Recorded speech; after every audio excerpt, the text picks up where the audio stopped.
Mes chers compatriotes, dans quelques heures,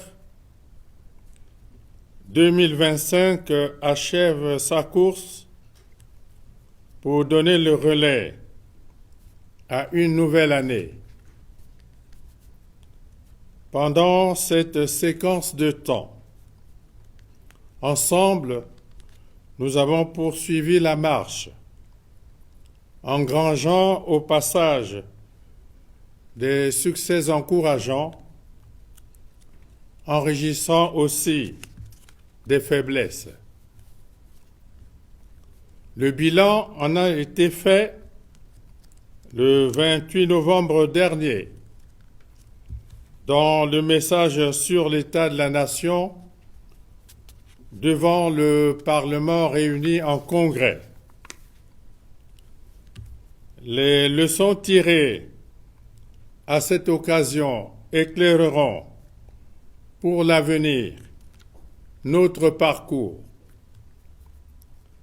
Impatiente, l'année 2026 est déjà là, avec ses 12 mois bien rangés, munis les uns de nombreuses inconnues et les autres de multiples annonces, en tête desquelles figure l'élection présidentielle prévue au mois de mars prochain. L'élection est un rendez-vous aussi sensible que déterminant. Rendez-vous du peuple avec les urnes dans la paix. Mes chers compatriotes, le vote dans les démocraties modernes est un droit civique fondamental. Voter est un devoir moral. Par son vote, le citoyen assure le bon fonctionnement de la démocratie. Le droit de vote est une conquête pour laquelle des peuples se sont mobilisés afin de porter cette revendication essentielle. Cet acte citoyen est devenu un devoir civique dont l'exercice honore ces millions d'hommes et de femmes qui ont marqué par leur détermination la lutte pour accéder à ce privilège. Pour notre part, le suffrage de chaque Congolaise et de chaque Congolais participe de notre ambition collective de bâtir une nation unie, libre et prospère. C'est pourquoi j'en appelle à une élection apaisée, dans l'unité, le fair-play et la sérénité, dans l'intérêt du Congo, notre pays, notre précieux bien commun.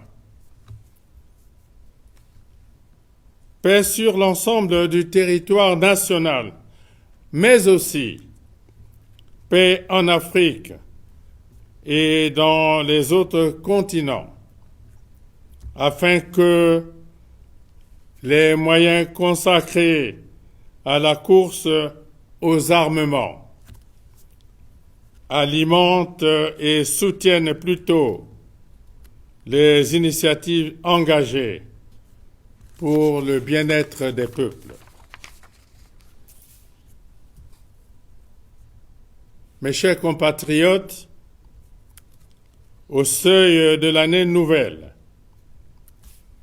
je traduis mes pensées les plus émues et toute ma compassion aux familles endeuillées en 2025 et dont le souvenir traverse avec nous les frontières de l'année 2026.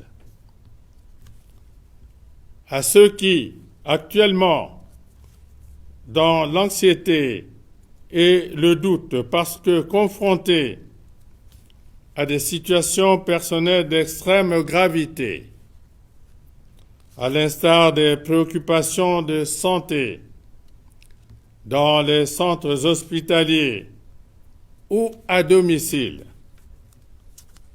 je leur souhaite courage et prompt rétablissement.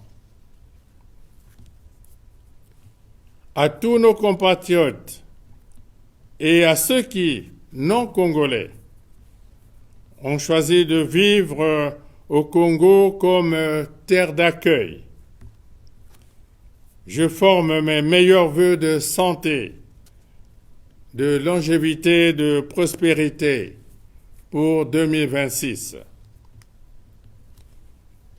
J'exhorte le peuple à fêter dans le respect du sens de la mesure, le tout sous l'éclairage de notre sagesse ancestrale qui recommande d'user avec modération des biens de ce monde.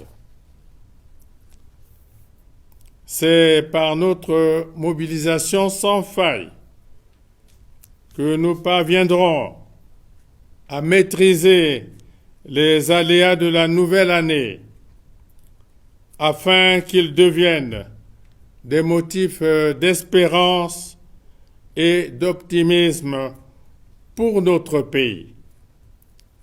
Bonne et heureuse année 2026 à tous. Vive la République, vive le Congo. Je vous remercie.